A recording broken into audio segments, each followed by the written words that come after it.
Hello, and welcome to today's webinar about how plans for social housing development could and should evolve moving forwards. Today's event, sponsored by SDS, will look at how social landlords should be looking to plot their way through a changing environment that includes major alterations to the planning system in England and the introduction of the new Affordable Homes Programme. And we'll be talking about what types of approach will be needed to drive recovery from and learn the lessons of the pandemic. In a few moments' time, I'll be introducing the fantastic panel we've got lined up to talk us through this and guide the way this morning. But before we do that, a bit of background about those changes to help guide the conversation. Among the plans introduced in the planning white paper published last year were proposals to scrap Section 106 planning agreements and replace them with a flat rate community infrastructure levy, which will aim to introduce at least as much, it says, if not more, on-site affordable housing. As a reminder, though, why this is such a live issue, Section 106 accounts for roughly 50% of all affordable homes built, which has led to concerns from a variety of different areas, including the Chartered Institute of Housing, for example, that affordable housing will be competing with other resource-hungry infrastructure needs, such as transport, for example, and also potentially that it won't deliver on-site affordable homes. There's also the expansion of permitted development rights, which looks set to transform our high streets, allowing unused commercial buildings to be converted into housing. And that's following on from changes to allow new stories to be added to existing blocks and for empty office buildings to be demolished and rebuilt without planning applications. And kind of irrespective of that, the future of our towns and city centres certainly a huge issue for social landlords and for society to be grappling with, and what that kind of housing mix should look like moving forwards. Then there's a new Affordable Homes Programme in England, due to run from this year through to 2026. Homes England has previously confirmed that its share of the funding will be split 50-50 between home ownership products and homes for rent, mixture of social and affordable rent products.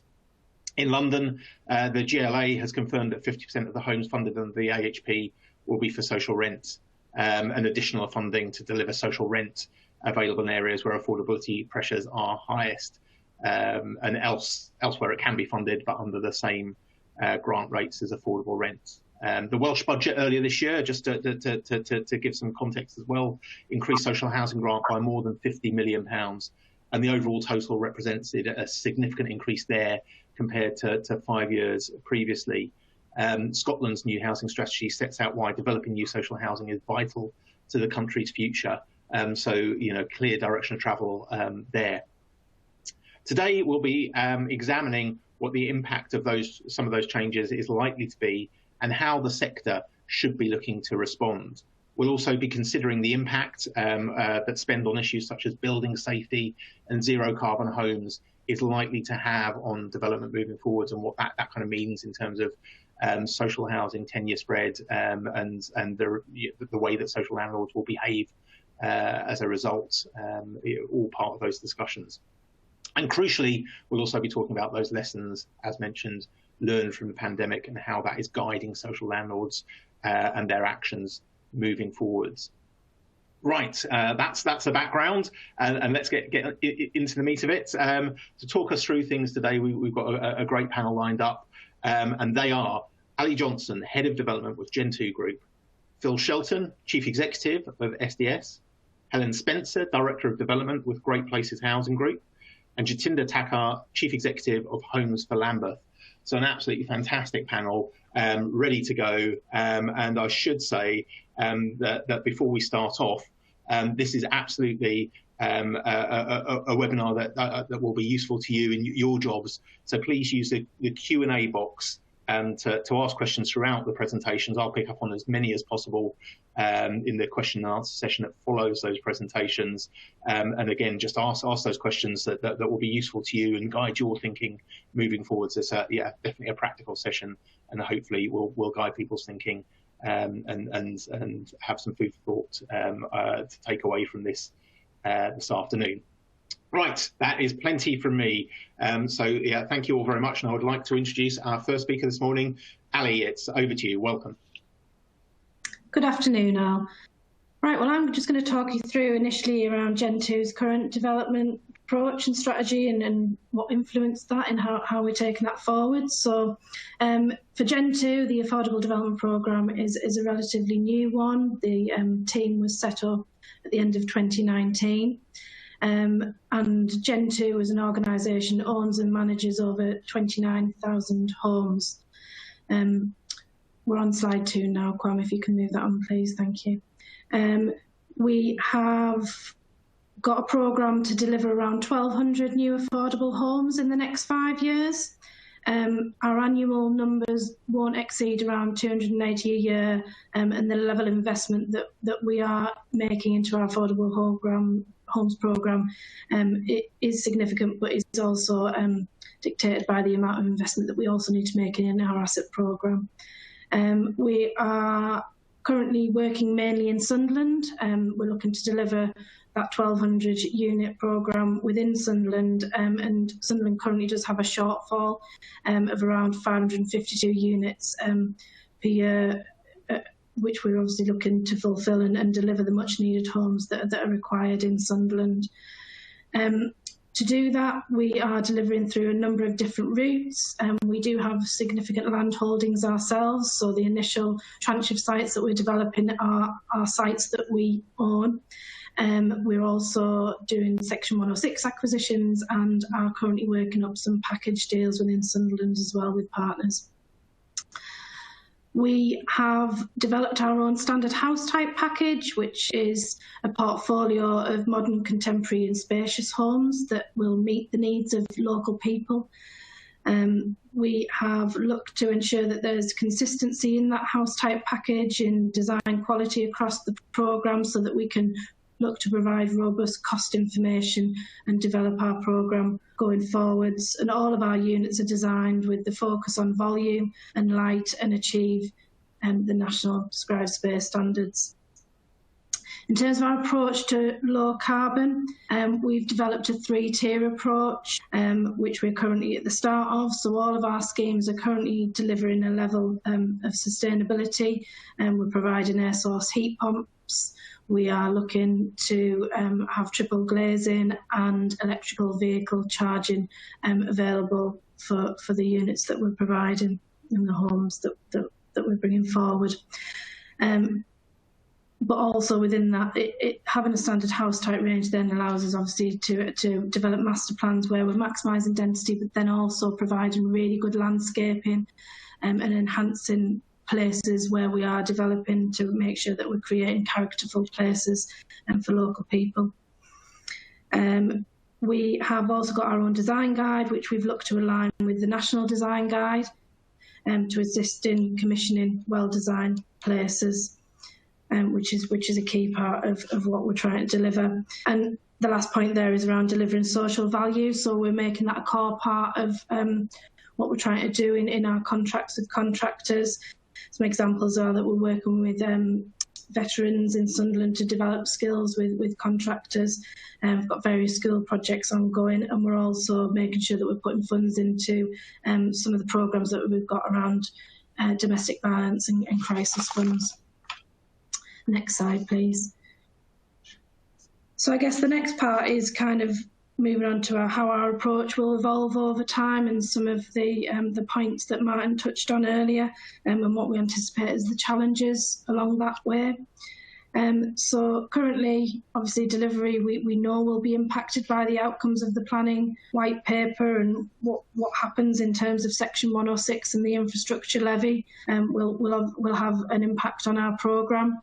The future home standard with the changes to Part L and F, will have cost and timescale implications potentially, and dependent around the supply and demand as well, as time moves on, and more developers as well as housing associations are obviously delivering developments with sustainability measures included.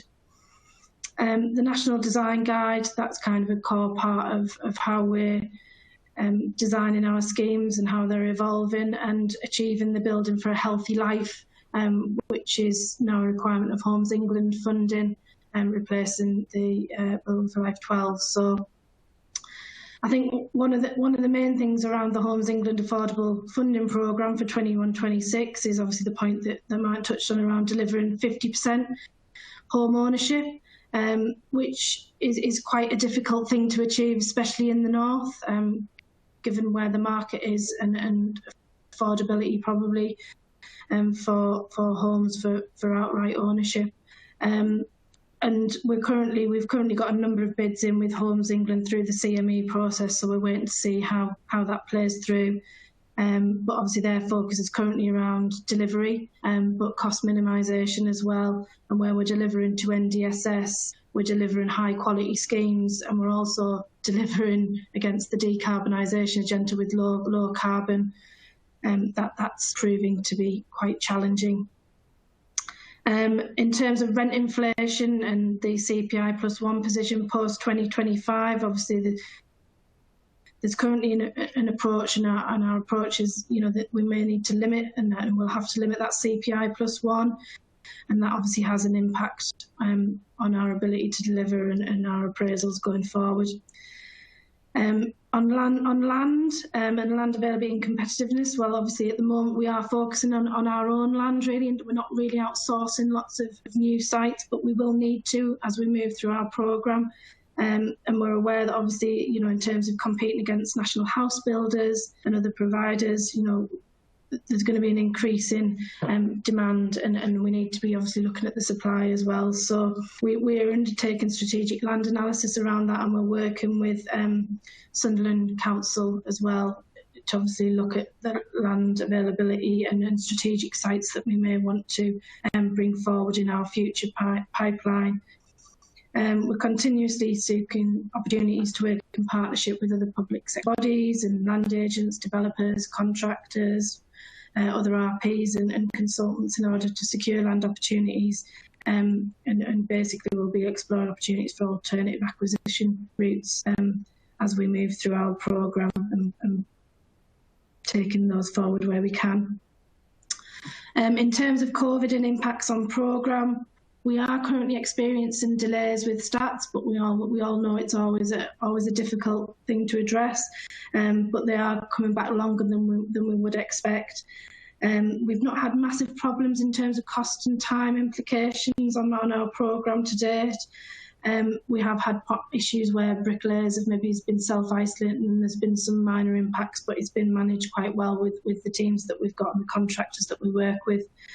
I think the main thing is going to be around supply and demand of materials, and I think that's not just a COVID thing, that's a Brexit thing, and it's a kind of evolving point which we're currently watching. So I think the main thing in terms of the future and any future lockdowns or implications of the pandemic, it's going to be really around any other cost and time implications, and we just obviously need to keep a watching brief on that across the sector, I guess. And that's it all from me.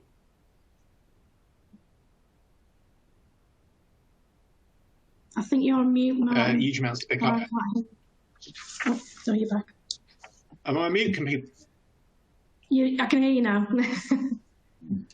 Okay, great. Yeah. Thank you very much, Ali. In that case, sorry if I was on mute for a few seconds there. Yeah, lots to kind of pick up on in the discussions that follow there, and a really great insight into your current thinking. Thank you very much for that. Just a reminder, we've got questions coming in to that Q&A box as we speak. Do keep them coming in, because this is very much about your opportunity to ask the questions that are going to be useful to you back in your businesses. So yeah, keep those questions coming in, and I will get through as many as possible after the presentations. Thank you very much, Ali. Phil, welcome, and it is over to you. The floor is yours. Thanks, Martin. Good afternoon, everyone. I'm sorry, we're not on RP, so I don't have lots of nice pictures of houses to show you in the background of slides, but I'd like to just sort of address a few of the kind of questions that kind of come up as we are looking at how housing associations and local authorities can become more competitive, and particularly when you look at commercial aspects of how you can become more competitive when bidding for land and trying to drive through sites. Now, there are three kind of key areas I think we've put together here. One is about speeding up, one's about buying land, and also a bit on financing. Now, everybody's working really hard at the moment. Nothing else during COVID. That seems to increase for everyone, not reduced, which has been interesting. But we see people working really hard, but it's not about how hard you're working. We're thinking here this is more to do with working smarter, not harder. And there are a few areas in which RPs in particular we deal with this. There are areas in which that can be improved. And we think, reduction of bureaucracy is a key thing for us. We see just how many meetings that you have to move through different processes to agree things. Everybody, I think, has had a bit of Zoom burnout during COVID anyway, in that sense of the meetings are so much easier and quicker to have immediately, and so people are tending to do more of that. But in terms of the process you go through from finding a site through to being able to make an offer, the bureaucracy that's involved in being able to get decisions and approvals is a lot. And so there are some associations which are working hard to improve that, and others which are some way behind. And in terms of being able to be competitive, that's kind of key bit. And not only fewer meetings, fewer Excel spreadsheets as well. So we would really advocate sort of looking to benchmark performance properly, in the sense that you want to be able to know exactly how much your properties are going to be being built for in a given area. Now, most people have a good rule of thumb for what the works cost per square metre may be, but actually in terms of all of the things that go with that, the fees, the on-cost contingencies, building up a library so that you've got those there ready to use in any kind of quick response to a developer. Because obviously private developers want your business, but they are tightwads. They don't want to give away anything, and they want to manipulate you into a Friday afternoon decision-making process at the last minute so they can try and squeeze as much out of you as they possibly can. But in terms of having quick models, quick appraisal models there that will let you make those decisions, also have confidence in them as well. I mean, a lot of the time it's people don't like making these decisions quickly because they haven't got they've got to go back and get all these agreements from so many people to sign these things off. And having that process gone through up front will make things faster for you. Ali touched on, in terms of buying land, partnerships with land agents clearly, but also actually employing experienced land buyers. A lot of people are out finding the sites aren't people who have a land buying background and don't have those networks. And it's the networks that's key, clearly, in terms of being able to, people coming to you to let you know these sites have become available and you're going to be able to get into them. So instead of using consultants for that, you're actually consider getting the land buying people employed directly would be a good approach. And to go along with that, planning specialists. So obviously there are planning consultancies out there which will help and provide guidance, but actually getting somebody in the team who understands this, particularly with all the reforms that are going on, the white paper that's going on with being that. Planning commission has always been a constraint over however long I've been in the sector. It's been a constraint, and it's always been something that's always been talked about, reviewed and updated. So, having somebody who can quickly pick out any flaws in your scheme before you even got anywhere near planning just speeds up the process. And the quicker you can speed it up, the cheaper it becomes. So again, you can offer more for land.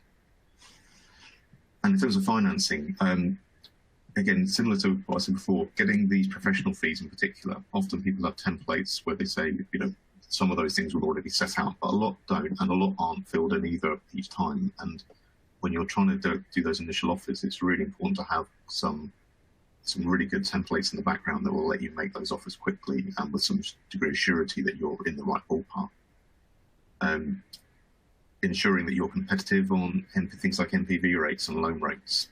Historically, housing associations in particular, these have been quite high compared to what anybody else may be using. It's that balance between taking an approach that says, right now interest rates are low, they're going to be low potentially for some time. The more that we can move this, the more competitive we can be on buying sites, and therefore, balancing that kind of, let's have a lower rate to start with and perhaps a higher rate later on, rather than just saying it's, high all the way through. And we've seen sites being won and lost on, 1 percentage difference between, one rate to the next, where people have getting approval for one and not for another. And so it's really kind of down to the wire on some of these schemes. Particularly, as Ali was saying, with the values areas which have a lower value as well, it's really key to get these as close as you can to being, as low as you can without sort of taking away the risk factor as well. And the other part of the financing, again, feedback from the finance teams tends to be that they think they know exactly what will happen in the future. So, we will staircase these properties at years 5, 10, and they will be at a tranche of 3.5%, and that is the only way we can possibly countenance approving a single scheme.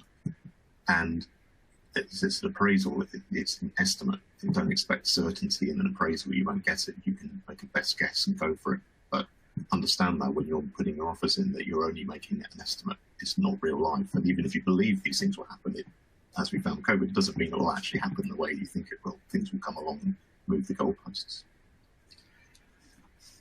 With development approaches, what approaches are going to be most viable? I think for most, it's just actually deciding a key viability approach, a simple one that they're going to work with and stick with, and not try and have lots of different options and lots of different viability measures in particular. And there are two key areas here. You've got value for money. Does it cost more to build than it's worth? And you've got time value for money. Is this a good investment? We make our money back over the long term. And those are really the two key bits, how that we need to be focusing on, not lots of other kind of options that go along with those. For a private developer, it's return on capital employed and IRR tend to be the same things, but private developers are trade in land. I mean, they're not invested, so trying to take a private developer approach to assessing viability is not the right thing. It's, you need to be looking at this from a long-term point of view. Bonds and group structures, bonds, obviously everyone knows about them, they're around, they let you get competitive rates, but just noticed recently as well, there's been more of a move to there being organisations that will provide financing for groups of associations together, and also then allow people to get more out of those packages. So you can basically borrow more at a cheaper rate, and obviously that means that you can offer more on your land when you're buying the sites. More homes, I think, is an example of one. There are others as well. Other kind of trusts being set up to kind of group fund together for associations, and that's definitely something to look into. And I think you see where we see this going more is, push for off-site fabrication, a modular approach to building. It ties in with the low carbon bit in terms of you can control the costs of that, and you can make that. You can reduce the uncertainty and risk in terms of the build, and obviously that then improves the time that you spend. You can get on site quicker, you can complete quicker. So that's really good. And there's loads of them to choose from. I mean, before off-site fabrication clearly was, you never got the economy of scale. So 8 years ago or more, wasn't it, that this started being a newish thing that was a viable option. But with the government now pushing it as well, and there's a much wider range of understanding of what's available, I see that's where things will be going. Anything which reduces time on site and therefore makes it cheaper to build and less risky is good.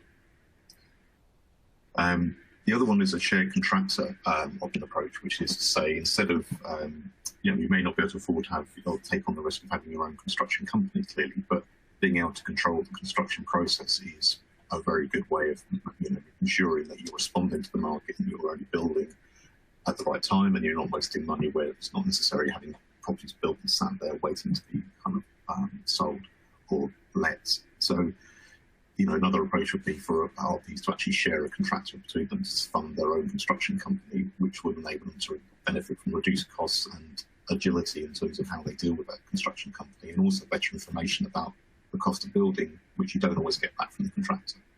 So you reduce them, they don't need to make profits, so they can then pass those savings on to the associations. In terms of where I think social housing development is going over the next 5 years, well, in terms of affordability and housing demand, I can't see it getting any better. People are still having babies, people still need housing, and all those things will obviously clearly continue to push up demand and continue to push up prices. There is a lot of land in the UK, and I know this is maybe a contentious issue, but, let's get rid of the green belt. All that land's just sitting there, why not use it? Why not make some better use of it? Or better yet, if you're not going to get rid of the green belt, I appreciate it, but it's nice to see green side. Part of community building and the kind of issues you've got is you have such restricted sites that you're trying to jam so many houses onto. So there's a big push for high densities, obviously, to maximise the amount of space that we have, which is all good. But it doesn't lend itself well to sort of longer term maintenance and sort of value of the property and people wanting to be there. So, if you did allow more space to be built on, and perhaps it's not quite such a high density of building, then you achieve some of the more, the social aims in terms of actually building areas and communities and places where people have space, freedom to kind of move around without feeling like they're sitting on top of each other. Either that, we could just outlaw golf and get rid of all the golf courses and use that instead. In terms of technology, there's a huge amount of information that's required from development teams that goes out to the rest of the organisation. The development team are the factory that produces the houses that then get let, that support the business, or sold and support the business. And so everybody wants to know what the development team are doing and when and how quickly and so on. And those requirements change regularly. So, in terms of wanting to deliver more sites, that's what you'd like to be focusing on, but instead a board member is required a new change to a report, another team needs a bit of information they couldn't find. And so you spend a huge amount of time just spending time updating information in spreadsheets or in other systems, line business systems, instead of getting on and doing the job that you want to be doing. And I think in the same way as you want to streamline and package up your development unit types and your viability results and so on, you want to take the same approach with your reporting and decide on what it is what's necessary to know in order to do these things and what's not. And I think, the ability to share information now quickly and automatically around different teams, not just through the line of business applications you're using now, but leveraging new online tools that are out there to do this information sharing, will massively reduce the amount of time you're spending having to kind of push those technologies, those reports around to each other, and free up more time to get on with what you want to be doing. Having written hundreds of reports or RPs over the years, I can tell you, you nearly all want the same information, but you all like it in a slightly different format with a slightly different colour or logo. And you think, there must be some consistency and time savings here if you give yourself time to have a look at them. Okay. Thanks very much.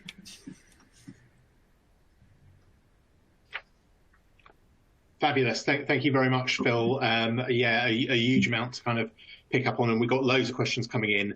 And just a reminder to use that Q&A box, and I will pick up on as many as possible in the Q&A session that follows the presentations. Thank you, Phil. Helen, the floor is yours. Welcome. It's over to you. Thanks, everyone. I'm really sorry, but I can't see my presentation, so I'm going to need someone to help click me through. Martin, if you can do that for me. Thank you. So, good afternoon, everyone. Just on the first slide, thank you. So thank you, everyone, for inviting me today to join you to discuss our approach to development and how we seek to deliver a viable strategy. I'm not sure I'm going to be controversial like building in the green belt, but I'm going to try and kind of give you a different perspective on how we try and go about delivery of our new home programme. So I'm responsible for our affordable home delivery and sales programmes, to hopefully give you a bit of insight. So next slide, a little bit of insight into Great Places for those of you who don't know us. So following a merger mid-pandemic, which was fun, in April 2020 with Equity Housing Group, we're now a regional housing provider of 25,000 homes across the North West and South Yorkshire. So our corporate plan is focused on three core themes of great homes, great communities and great people. And sat within that great homes thematic, as it were, is a real hunger and ambition for growth. And we're tasked with delivering 11,000 homes by 2030. I'm going to try and give you a bit of insight as to how we're going about that. So we have an investment partnership and strategic partnership with Homes England at the moment, and they're designed to set us off on that journey. And we also have an organisational focus upon specialist housing and that connectivity between health and housing. And so we try to seek to maintain a programme of new specialist housing even though we're at that kind of scale. And that's backed up by our accountable body status for Housing First in Greater Manchester, which shows that kind of commitment to specialist housing. So last year, like everybody, COVID-19 dominated, and for us on the development side, the average full site closure was 6 weeks of complete close down. And we're still feeling the impact, as Ali said, there are still kind of trailing wires with statutory services and the like. But the resilience and determination across all our sites to keep going and keep building was really, really impressive. And we're currently at around 80 to 85% productivity rate across all the sites, which we can't really complain about, particularly in the context of keeping social distance and keeping everyone safe. So next slide, please. So where we're up to, we've got a significant delivery programme on site, over 1,450 affordable homes in build at present. and a large proportion of that very close to our existing homes. So that brings with it some advantages to pick up some of Phil's points, and I'll come back to. So as before, we've got the investment partnership and strategic partnership. And one of our key kind of strategic approaches is to support other organisations. So 10 other organisations access their grant through the Great Places Development Team to help them fulfil their ambitions. And we also lead a construction framework called Innovation Chain North, which supports 20 other housing associations as well as ourselves with their procurement activities, enables everyone to test themselves on value for money. So Phil was talking about having benchmarking data and actually collaborating to kind of get best insight. And that framework is one of the ways that we can do that and have data at our fingertips to help our decision making. So the homes on site are a mix of social rent, affordable rent, specialist housing and shared ownership. And we'll all know there were concerns about the housing market at time during the pandemic, but shared ownership demand continues to be very, very high, particularly across the Northwest, and we're seeing some really excellent sales traction, which helps support those strategic decisions. Next slide, if I may. So a very clear strategy sits behind our approach to new home delivery, and it's fair to say that without a real clear strategy, I think everyone would agree that without clear strategy and without real focus on being a really strong client, it'd be very, very challenging to deliver at any scale, let alone that kind of scale. So the timings of our strategies played into the fact that our affordable development strategy was fully refreshed at the end of last year.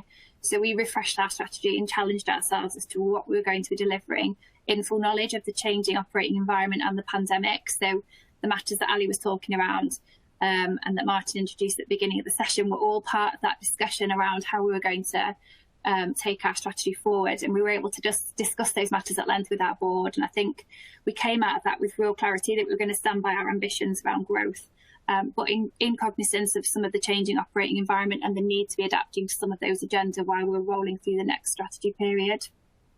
So we remain focused on delivery of affordable tenures, and we remain focused on building in and around our existing communities and neighbourhoods.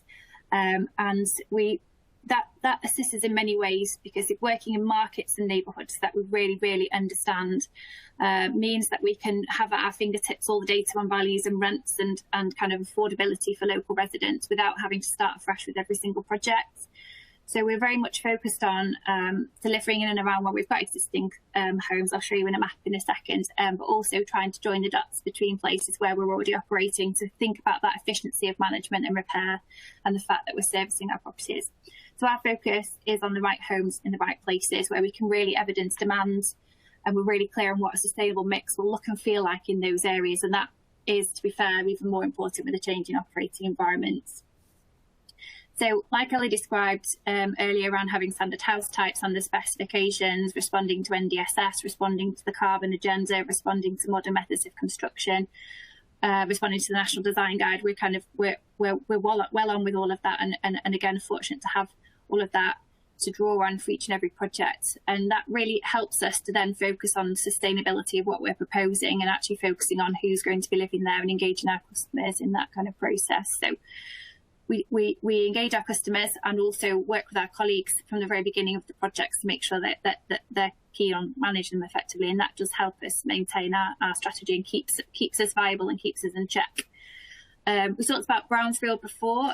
Much of our delivery is on brownfield sites, so we seek the opportunity to transform the physical nature of the sites while also bringing forward social value and community investment into our communities.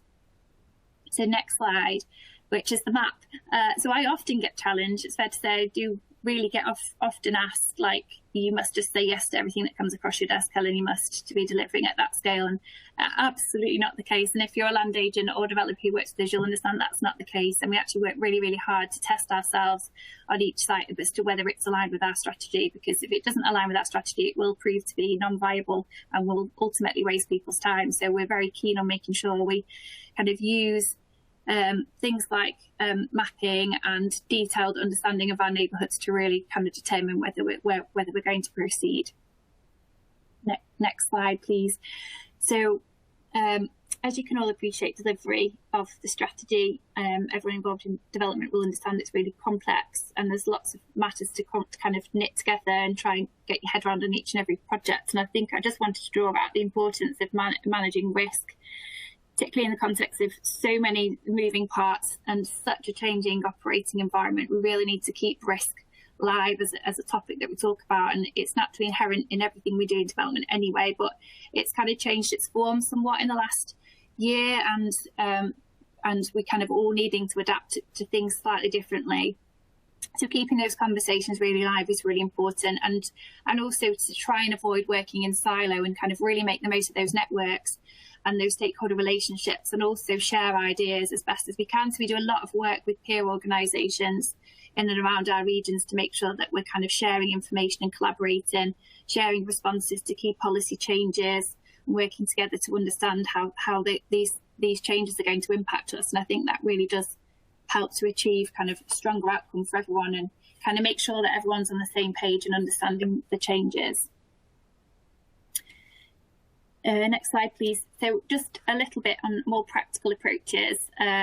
We seek to deliver with a range of partners. So we've both of the speakers have talked about the importance of relationships and partnerships, and they are really important to us. We seek of our volume around a third to be partnerships, a third to be land-led, and a third to be direct land purchasing. We are, to pick up Phil's point, one of those organisations that set up its own construction team. So we're buying land directly to service our own contractor. And that's a relatively new thing for us, and something that's working well at this stage. And we're also seeking to buy land to service the collaboration across the north of the Off-Site Homes Alliance, because we need land that's not attached necessarily to any contractor or developer in order to deliver some of that MMC ambition. So much of our work, like I've said, is across Greater Manchester, Lancashire, Cheshire and South Yorkshire, where our stock is. And you can imagine viability work varies significantly across those patches. It can change on different sides of the roads, let alone in different towns, cities and conurbations across that big patch. So we really do need to use all the information and data at our fingertips to draw together whether a scheme is going to be viable in a specific location and whether it's going to work in the short and long term. Next slide. So viability, obviously it's a big topic for today, but it's a natural differentiator for whether sites are going to be deliverable or not. And land markets and build costs do vary significantly across the regions, and depending upon what you're seeking to deliver. And like I say, much of it is brownfield and quite heavily contaminated. So it's really important to maintain a really balanced view site by site and across the programme as to what you're delivering, and to also kind of connect back to pick up Phil's point around business plans. The business plan capacity is going to establish what's viable through time, and it's going to establish some kind of thresholds which are and aren't acceptable for the organisation. So trying to lock together the kind of local viability and strategy alignment of a site with what works for the business plan is really important. Whilst at the same time learning lessons. If you build in a certain area, do you walk headlong into management issues? Are there things that you need to think about that will put you in a stronger position for the long term? So adapting to changing forces in the marketplace, listening to customers, really thinking about expectations for design, space, lifestyle have all changed, haven't they, this year? Tying that, as we said before, to the National Design Guide, does take a real skill set and specialism, and we mustn't underestimate the kind of resource requirements to deliver a really viable development strategy. So last slide, if I may. I appreciate that I've probably spoken far too fast, and it's something of a whistle-stop view of what's a really complex topic, but short-term focus for us remains on COVID-19 recovery and changing customer sentiment, and also the forthcoming Homes England funding cycle, which has significant deadlines in the short term, added to understanding the new shared ownership product. So the shared ownership product and the other regulatory changes that we talked about previously will be really impactful this year and will really benefit from us working together. So I think the more we can pool knowledge, work together, share best practice and insight will set us all up for greater success and greater shared success, because ultimately we all want to live in new affordable homes, don't we? Respond to that housing need and try and seek to deliver as much affordable housing as we can through different delivery routes and balancing risk in the way that we need to for our individual organisations. So with that, I'll stop talking. Thank you. Brilliant. Thank you very much. Great presentation. A huge amount again to get into. We've got lots of questions coming through as well. Thank you very much for sending those in.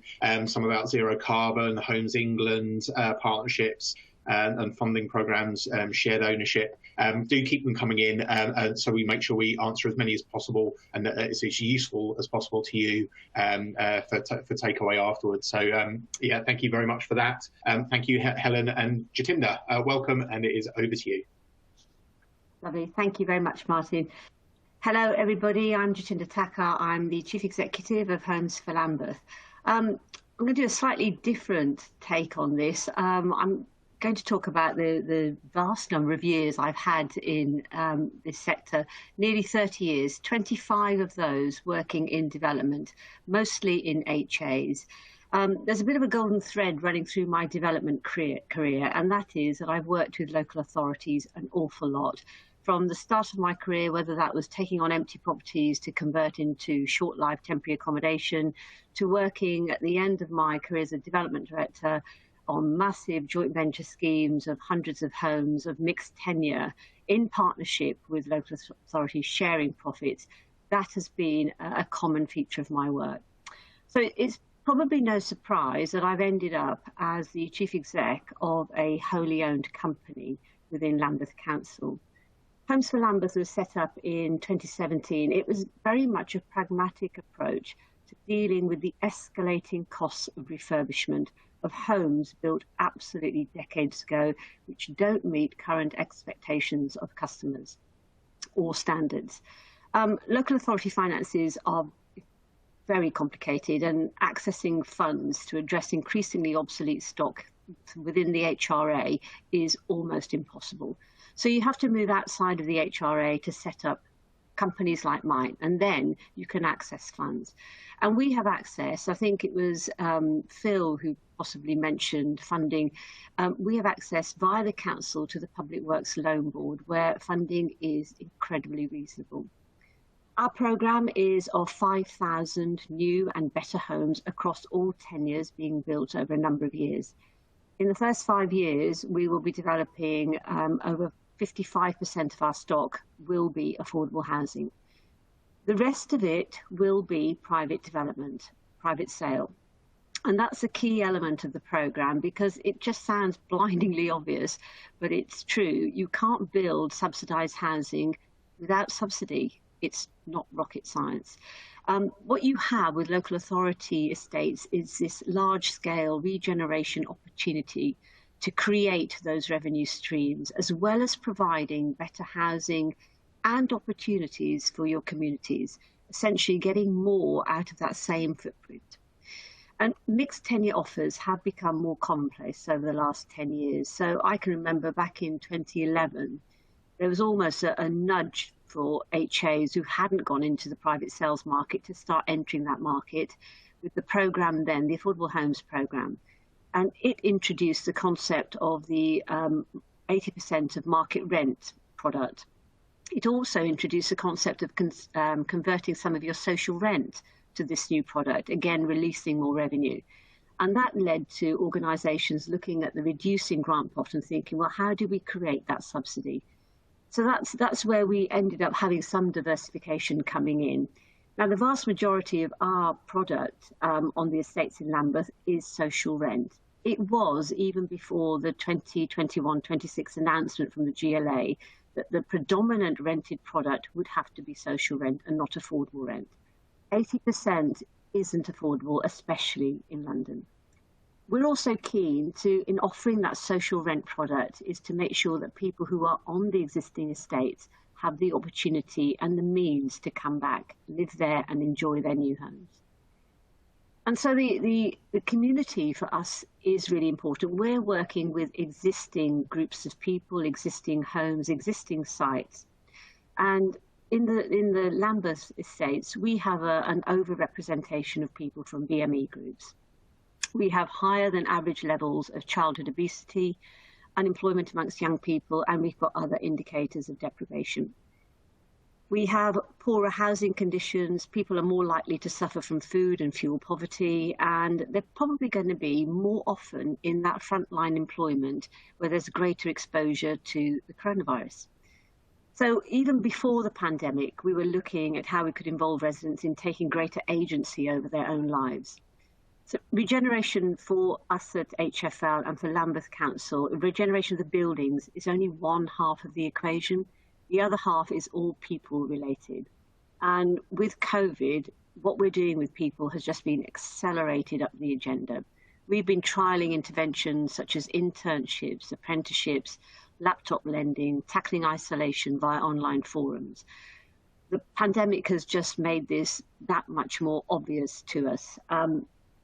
Our intern, for example, our intern and apprenticeship program, we were inundated with applications. The quality of applications that we had from people on the estates was just phenomenal. Some figures for you which just are startling. 22,500 unemployed Lambeth residents currently claiming universal credit. 29,000 Lambeth residents currently on furlough. 41,000 Lambeth residents in total claiming universal credit. So this is, as I said, this is concentrating what we're doing in terms of that half of the equation with people. What we have in these big regeneration opportunities is the ability to provide something else. We're looking at our supply chain. It's a £1.7 billion supply chain over the decades that we're going to be working.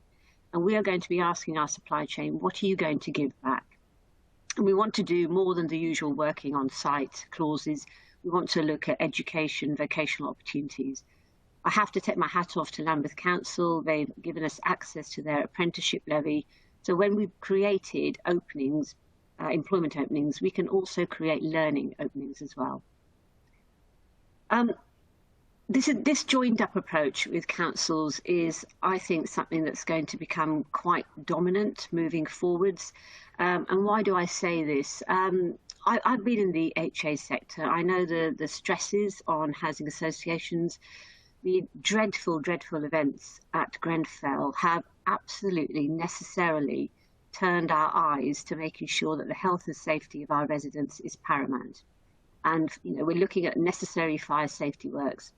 We also have an unpredictable private development market. Who saw this black swan of COVID coming over the horizon? It does affect sales. So people will take a stumble in sales. You've got the fire safety work. So I think housing associations, certainly in my area, are being a little bit more cautious about grant-funded programs. And again, just with the benefit of almost 30 years in this sector, I wasn't quite there when the 1988 Act came in, but that's where private finance was introduced. It really meant you bring in private finance because you can lower the amount of grant, and it then opens up the channels of diversification. We've seen ourselves in the HA sector diversify into other activities, but what we also have now is diverse entrants coming in. Now, whether those are for-profits or whether they are pension funds funding HAs to develop and manage but not own, that's another feature that we're seeing as part of the housing sector. Similarly, councils, what are they doing? So I'll talk about my own local authority and my own company, because I can only talk authoritatively about that. Lambeth took a brave, bold step in 2017. They've also brought in private sector skills, honed in sales and marketing. And the reason for this is just to extract the greatest value out of the private development so that you can do as much social rented property as possible. The next logical step for wholly owned companies will be joint ventures, where risk and reward is shared with firms who would have a stake in making projects as successful as possible. There are a number of facts we know. There's no shortage of housing crisis. There's not likely to be a magic funding bullet. There wasn't after the global financial crash in 2008. And as I said earlier, you can't build subsidised housing without subsidy. So if you start at that point, you have to create or you have to gain subsidy. If the subsidy pot is being reduced, you have to be creative. Now, whether that is for a local authority to lend your land to a pension fund to secure a return for 40 years before returning it to you, and in that time, that 40 years could be in the guise of a for-profit, so you do get some rented housing out of it, or whether it's by selling homes to fund socially rented homes, there are opportunities. there's an expectation that the giant of local authorities in the sector should come in to fill the gap, and there will be some gap left there by some housing associations. The opportunity is also to modernise estates to current customer expectation standards. The ability of us at local authorities to access really reasonably priced funds and the scale to engage meaningfully on behalf of the community with the supply chain is a huge opportunity. And I will hold up unashamedly Homes for Lambeth and Lambeth Council as proof that councils can be bold and brave in trying to meet what we know is only going to be escalating housing needs. Thank you.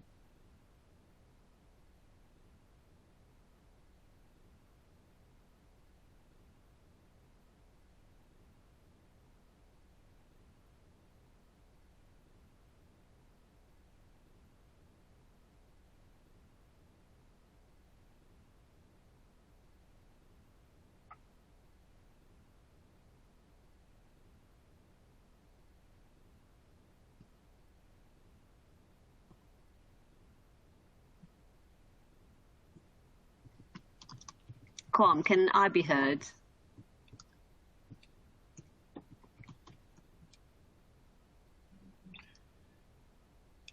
Okay. Can anybody hear? Yes, My connection might be. I can hear you now. Right, so hopefully live again. Great, okay, that's good. Apologies. Apparently I was off air for a couple of minutes there and talking mainly to myself. Yeah, back to the normal lockdown approach, I'm afraid. Sorry to everybody there, and apologies if I was cutting across anybody who was speaking, because I couldn't hear you either. So, right, I will move swiftly on to the questions. Hopefully that is now appropriate, and apologies if there's been any confusion caused. I was saying there's a number of questions kind of emerging from the audience, and I'm sorry, I'm keeping half an eye on the chat box just to make sure that there's no problems there. Number of questions emerging, partly about being a Homes England partner, partly about zero carbon targets, and some chat about shared ownership as well. So I'll try and pick up on as many as possible in the kind of 10 minutes roughly we've got left. So I'll start with a question to you, Helen. Hopefully you can hear me. Are there any development organisations on the panel that are strategic partners with Homes England? If so, do you see the benefits of being a continuous market engagement partner? So I guess, yeah, is there any learning you can kind of share with the audience? Helen, over to you. Yeah, I think the key differentiator between having strategic partnership and the way it's now running with the continuous market engagement is that foresight and programme approach, and the way to and the ability to kind of team and ladle. I think there've been kind of programme approaches by Homes England, I think since about 2008. So for a really long time, there's been the opportunity to get a programme and manage a programme and kind of be able to secure land with the benefit of that programme. Now that we're in a world of programme or CME, it fundamentally shifts the dynamic around kind of how you can build your programme and build that momentum and secure the sites with the confidence of having the funding. So I think the key benefit out of that strategic partnership approach is having the assurance of that funding sat there that you can allocate to projects and have that holistic view of programme with projects sat within it, and you can manage all that in a kind of in a more fluid way. That's the key differentiator and the draw of having that strategic partnership rather than kind of individual bids, which seems to be the alternative route at the moment. And Martin, do you mind if I just jump in? Yeah, please go for it. Sorry, I lost audio there for a second. Yeah, Jatinder, please. Yeah, please just to say, just like Helen was saying, I'm not in a strategic partnership at the moment because we're fairly new to the game, but as a previous developing organisation and consortium, the benefits of a strategic partnership is that you can, because you have sometimes multiple membership in a partnership, you can spread the risk of delivery. So it's good for both the provider and the funder that you've got more certainty of delivery. If one partner can't, another one can step in and you're not constrained by particular programme approaches. So, I mean, it is the way to go, and I'm hopeful that local authorities in London can start working together and can potentially provide a strategic partnership for the GLA, which would be, I think, something quite new. Really interesting. So kind of watch this space. And Phil, I noticed you pop on the screen there. Sorry, I cut out very briefly, and apologies for the problems over the last few minutes. I think my connection was down for a few seconds or a few minutes possibly. Phil, I noticed you pop on the screen. Were you looking to come in on that point? No, sorry, I think I must have just moved in my seat and triggered the mic to make it all come up. Sorry for that. Fine. I will bring in another question, because I think there's a question from Tim. How have changes to the Homes England funding programme around shared ownership impacted business plans and delivery targets, in particular impact of repairs and maintenance responsibility, smaller first tranches and staircasing, etc. So yeah, question about those changes there. And yeah, definitely. I mean, I think we heard different. I mean, Jatinda talking about kind of different approaches that might be taken moving forward. So it'd be interesting, just from your point of view, Phil, about what might be looked to prove to be the most viable approaches in coming years for housing organisations.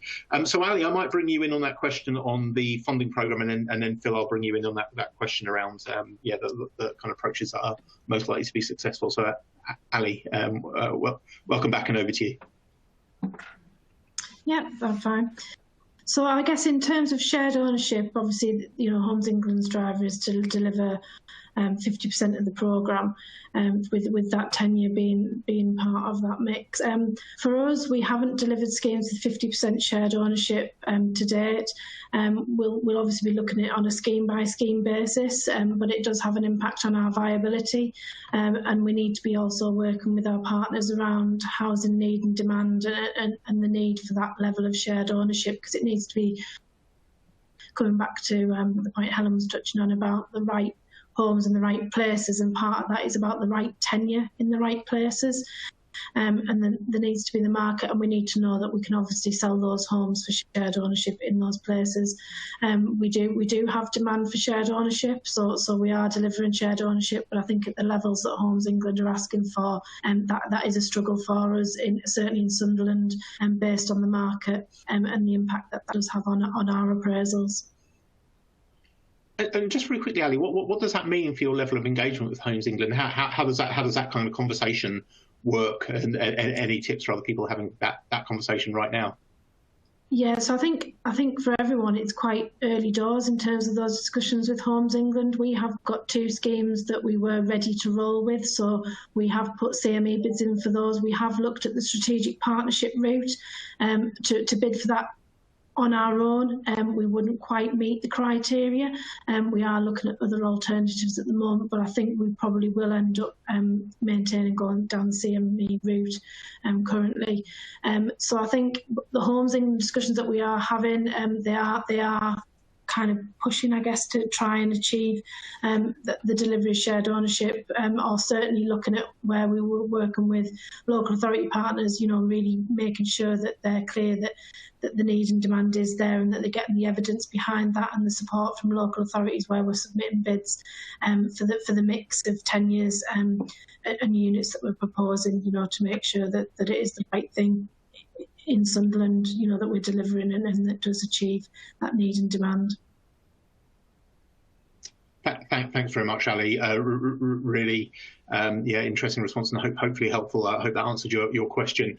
Phil, over to you. That kind of question that I was kind of half throwing at you and giving you a bit of time to think about. But we talked about those kind of different approaches, a few insights from the various panel members. But what are likely to prove to be the most kind of viable, and what types of partnership will you be looking out for over the coming years? And then Helen, I'll probably move to you next. Some questions about zero carbon targets, so I'll kind of move on to that. But Phil. Oh yeah, thanks. The new shared ownership model, we've done quite a bit of work with this over the time with different organisations, and it's interesting that depending on where you are in the country and the values of the properties in those positions as well. Because if the lower the values you are anyway, the market prices, then you're less likely to be doing the 10% initial tranche anyway, because you still need to maximise the affordable equity share. And even if you did look at a 10% share on a low value property, the question then is, are you going to get mortgage lending on that tiny amount as well? Are they going to be interested in even lending at that level? And how's that going to work? So the long and short of it is the maintenance payments for the 10 years don't have a massive impact on viability. Then it's not, generally speaking, the amount you're setting aside for maintenance for the first 10 years isn't so much that it kind of causes long-term issues. But there are two approaches we found very easily to make this work. Either it does require a slightly higher level of subsidy if you're going for a lower equity share, and that's one way of looking at it. Or alternatively, it's to see if, and again, there's not much appetite for this from Homes England, certainly from an affordability point of view, but if we did look just to increase rental yields on the unsold equity from, say, 2.75 to 3% would be enough to offset any losses gone through having a lower equity share up front. Generally speaking, shared ownership on a low equity share is not a good thing to do. It's not a very naturally viable product. Often you get affordable rents cross-subsidising shared ownership where the values are that low, or target rents even. Whereas before it was always seen as a way of cross-subsidising the renting, but in many cases that's not the case anymore. So lower equity share is great for affordability for a purchaser, but definitely needs more grant or higher rents from an RP point of view. Sorry. I think that thanks very much, and I'd be interested to get to hear the panel's thoughts about that. I'm going to move to one final question, just because I want to make sure we cover the kind of main topic areas that people are coming forward with questions on. This is a question from Joel, and it's about how is the government's zero carbon targets impacting on internal resources and development ambitions. Surely there will be an impact on new homes due to the significant retrofit costs on the current stock. So Helen, I will move to you. That question about zero carbon targets and the impact, certainly a big running topic for the sector. What are your thoughts on that?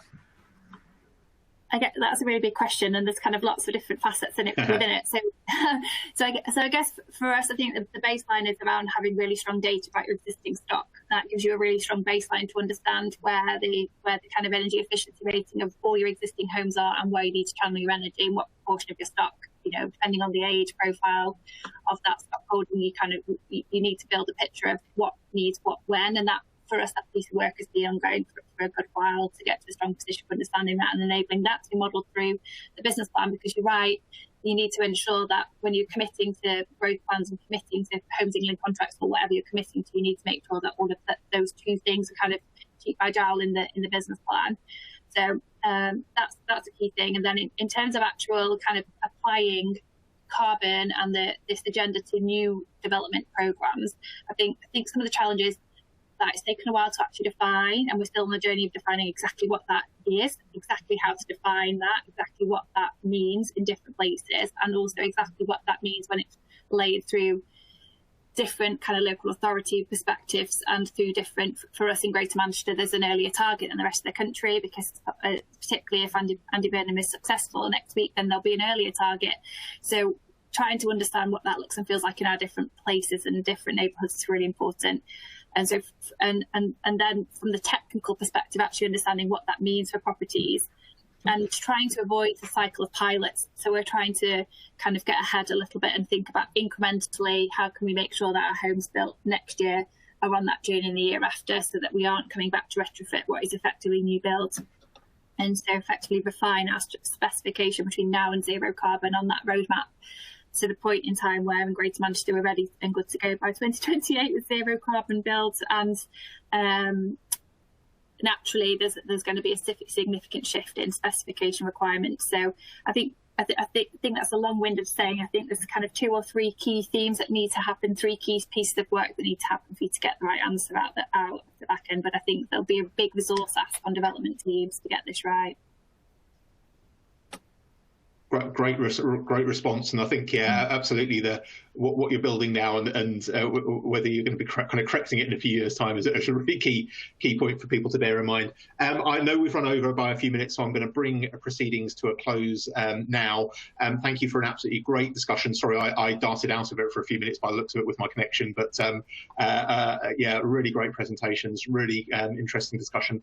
Thank you for all the questions you sent in. I think we got through the vast majority of the themes that were raised in those questions. So hopefully that's been useful to you and to take back to your organisations.